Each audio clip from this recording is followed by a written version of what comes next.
What if I told you that the way you've been tackling problems, whether at work, in relationships, or with your personal goals, might actually be holding you back? Yes, you heard that right. All those think outside the box strategies and endless brainstorming sessions, they're overrated. In this video, we're flipping the script and diving into a method that's refreshingly simple, unapologetically practical, and, dare I say, a little controversial, using pragmatism for creative problem solving. This isn't about lofty theories or abstract ideas, it's about real-world solutions that work. You'll discover how a pragmatic approach can cut through the noise, strip away the unnecessary, and help you zero in on what truly matters. So, if you're tired of spinning your wheels and ready to solve problems in a way that actually makes sense, stay tuned. By the end of this video, you'll have the tools to approach challenges with clarity and confidence.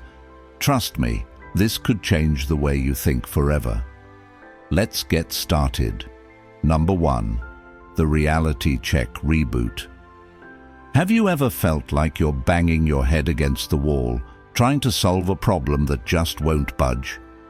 Let me tell you something radical. Sometimes the best way to solve a problem isn't to push harder. It's to stop, step back, and reboot your reality check. Sounds odd, right? But trust me on this. What if the problem isn't the problem at all? What if the way you're looking at it is the real issue? We've all been there. You've got a deadline, a goal, or maybe just that one nagging situation that keeps you up at night. You think, if only this one thing wasn't in my way, everything would be fine. Maybe it's a lack of time, a limited budget, or someone who just doesn't seem to get it. You know the type. Your coworker who always says no, the software that never does what it's supposed to, or the endless constraints that seem tailor-made to frustrate you. Here's the twist. What if, instead of wishing those obstacles away, you flipped the script? What if those constraints weren't your enemy but your secret weapon? This is what I call the reality check reboot. Instead of fighting the limitations, we embrace them. We ask ourselves, how can I make these limitations work for me, not against me? It's about shifting from wishing for ideal conditions to thriving in the messy reality of what you've got. Let me share a quick story. A few months ago at work, I was tasked with editing a promotional video on a shoestring budget. The client wanted cinematic quality, but the budget wouldn't even cover stock footage. Initially, I was frustrated. How was I supposed to make something amazing with nothing? Then I did my reality check reboot. Instead of focusing on what I didn't have, I zeroed in on what I did have. A phone with a decent camera, natural light, and some creative editing tricks. I shot the whole thing in my backyard with props I found around the house. The result? The client loved it and said it had a raw authenticity that wouldn't have been possible with a big budget production. This isn't just about solving one problem, it's a mindset. It's about reclaiming your creative power, your peace of mind, and your ability to adapt. When you stop wasting energy wishing for things to be different and start using the tools you already have, you take control. Sure, it might feel uncomfortable at first. Constraints can seem like brick walls, but they're often just springboards in disguise. So the next time you're faced with a challenge, ask yourself, what's my reality check? Embrace the reboot, reframe the problem, and watch how fast you start finding solutions that were invisible before. Remember, strength isn't about having everything. It's about using what you've got to create something incredible. Your space, your peace, and your power are all within reach. You just have to grab them. Number 2, solve backwards, not forwards. Here's a wild thought. What if everything you've been taught about solving problems is wrong? Seriously, we've been trained to start at the beginning, follow the rules, and hope for the best. But what if the real magic happens when you throw all that out the window and start from the end? Yes, I know that sounds strange. Stay with me. Because solving backwards, not forwards, might just be the game changer you didn't know you needed. Think about it. You've probably faced this scenario before. There's a big task in front of you, and it feels like climbing Mount Everest. You're overwhelmed, unsure where to start, and every step forward feels like you're trudging through quicksand. Sound familiar? We've all been there. Whether it's planning an event, tackling a creative project, or even figuring out life goals, the beginning can feel like the hardest place to start. Now here's where the twist comes in. Instead of struggling to figure out what comes first, what if you imagined the problem was already solved? Picture the perfect end result, every detail exactly as you want it.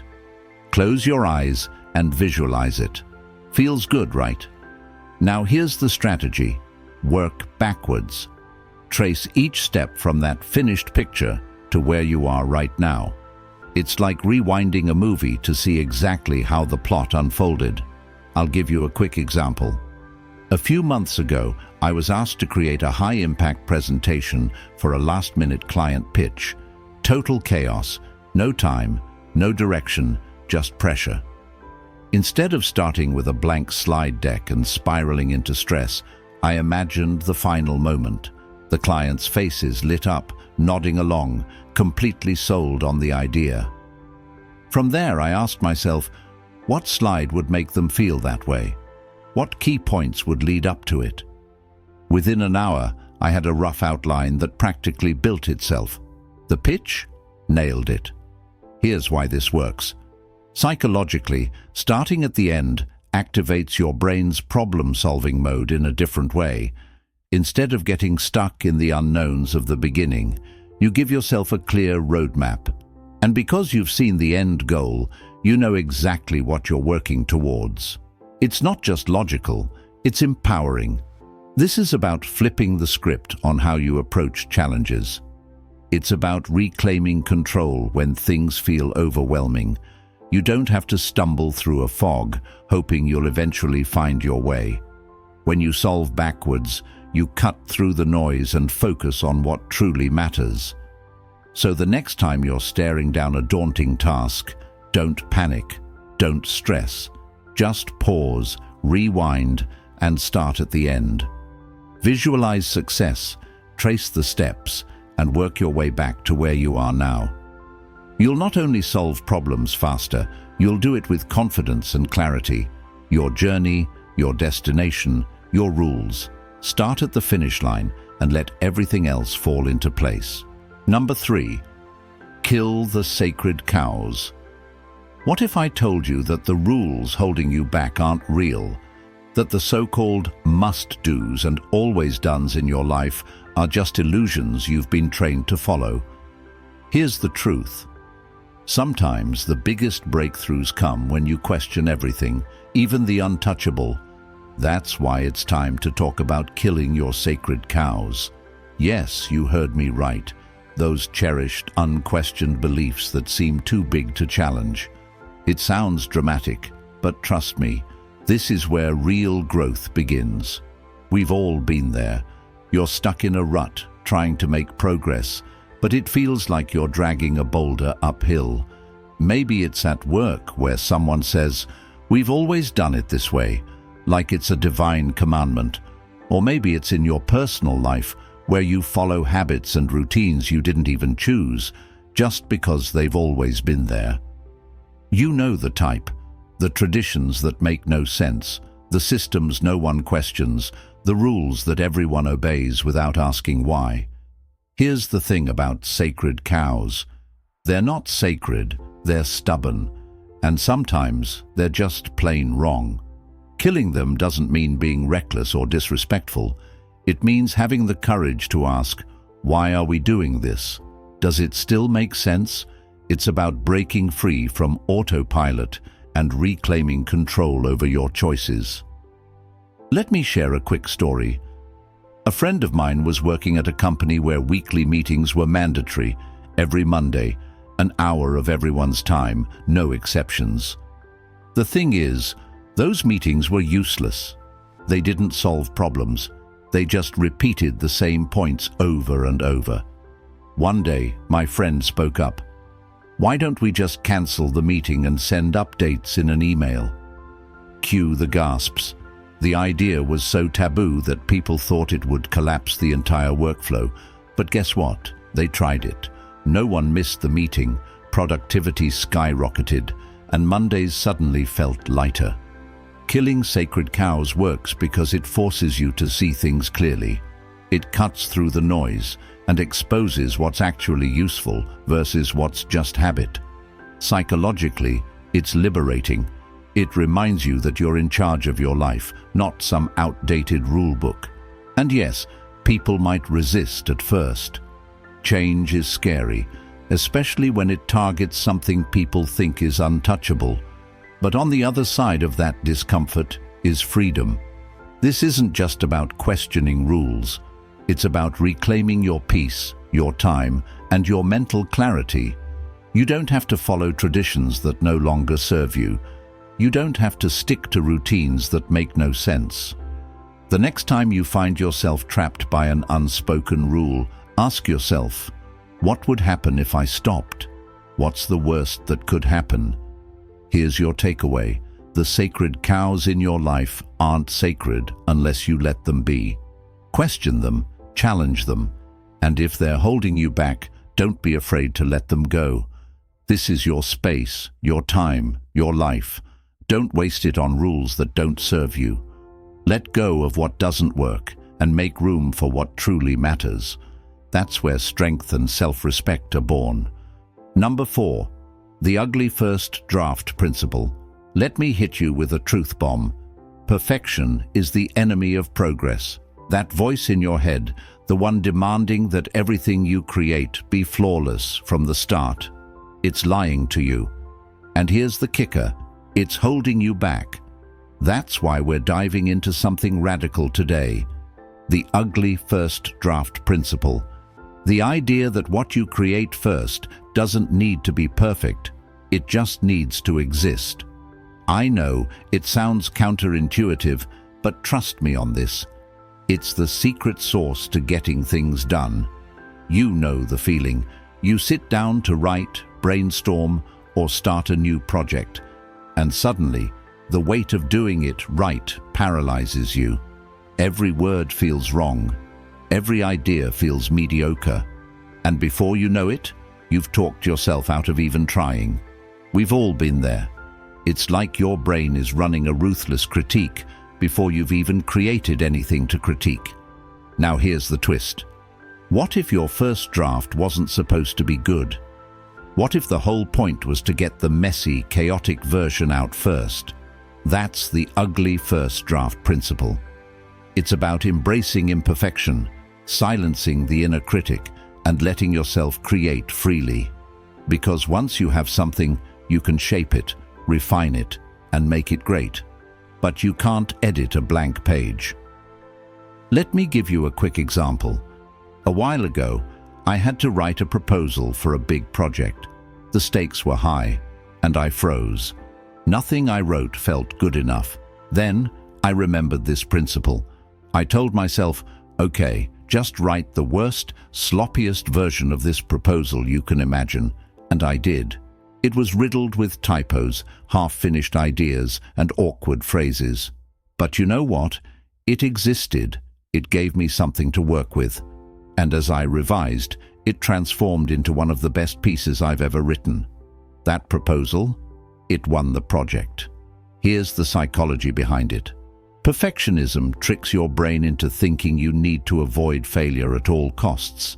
But that fear keeps you from starting. By allowing yourself to create something ugly, you lower the stakes and unlock your creativity. It's liberating, it's powerful, and it's the key to breaking through procrastination and self-doubt. This isn't just about writing, it's about everything. Your first attempt at painting, coding, cooking, or even having a tough conversation doesn't need to be perfect. It just needs to happen. Ugly first drafts aren't failures, they're foundations. They're proof that you showed up and did the work. So the next time you're stuck, overwhelmed by the need to get it right, Remember this: your first draft isn't the final product. It's just the beginning. Give yourself permission to be messy, to make mistakes, and to create without judgment. Because the real magic, it happens in the revisions, in the growth, and in the confidence you build by simply starting. Your creativity deserves that freedom, so let it be ugly, let it be raw, and let it exist. That's how progress is made. Number 5. Borrow, steal, and remix. Creativity doesn't exist in a vacuum. Here's a bold truth: every brilliant idea you've ever seen, heard, or admired, it's a remix. Borrowed elements stitched together in a way that feels fresh and unique. That's where the magic happens. And before you start feeling weird about the word steal, let me clarify. This isn't about plagiarism or shortcuts. It's about embracing inspiration unapologetically and transforming it into something that's unmistakably yours. You've probably faced this struggle before, staring at a blank screen, trying to conjure something completely original, only to feel drained, frustrated, and stuck. We've all been there. The pressure to create something utterly new can be suffocating. But here's the secret: originality isn't about pulling something out of thin air. It's about finding the right pieces, things that resonate with you, and putting them together in a way only you can. So how does it work? Simple. Borrow ideas that excite you, steal techniques that make you curious. Remix them with your perspective. Let me give you an example. Imagine you're designing a presentation. You love the bold typography in a magazine ad, the vibrant color scheme of a movie poster, and the storytelling format of a TED Talk. Instead of choosing one, you combine them all. The result? Something uniquely yours that couldn't have existed without those inspirations. I once had to create a pitch for a project. I didn't know where to start. Then I remembered a concept I loved from a book I'd read, a layout from a website I'd admired, and even a quirky phrase my friend used during a conversation. I pulled these elements together, reshaped them, and suddenly I had something powerful and compelling. The beauty wasn't just in the borrowed ideas, but in how I connected them to my message. Why does this work? Because we're naturally influenced by what we consume, the books we read, the shows we binge, the conversations we have. They all leave imprints on us. Instead of fighting that, use it. Creativity isn't about being an island, it's about being a sponge. And when you embrace this, you realize there's inspiration everywhere, just waiting for you to pick it up and remix it. This isn't cheating, it's collaboration across time and space. It's Picasso borrowing from African art to shape Cubism. It's Steve Jobs drawing inspiration from calligraphy to design the Macintosh. It's you, taking what sparks your imagination and building something extraordinary. So the next time you feel stuck, don't wait for some mythical muse. Borrow boldly, steal wisely, remix fearlessly. Your creativity isn't defined by what you take, but by how you transform it. And that's what makes it yours. Thank you so much for watching. I really hope this video gave you some fresh perspectives and practical tools to approach creative problem solving in a more grounded, pragmatic way. If you found this helpful, please give it a thumbs up. It really helps out. And don't forget to subscribe if you want more content on tackling challenges with real-world solutions. Share this video with anyone who could use a bit of clarity in their problem-solving approach. You never know who might need to hear this today. I'd love to hear your thoughts, so drop a comment below and share your personal experiences or any aha moments you had while watching. Let's keep the conversation going. Remember, creative problem solving isn't about overcomplicating things. It's about staying grounded, practical, and always looking for the most effective solution. Until next time, keep thinking pragmatically and solving problems like a pro.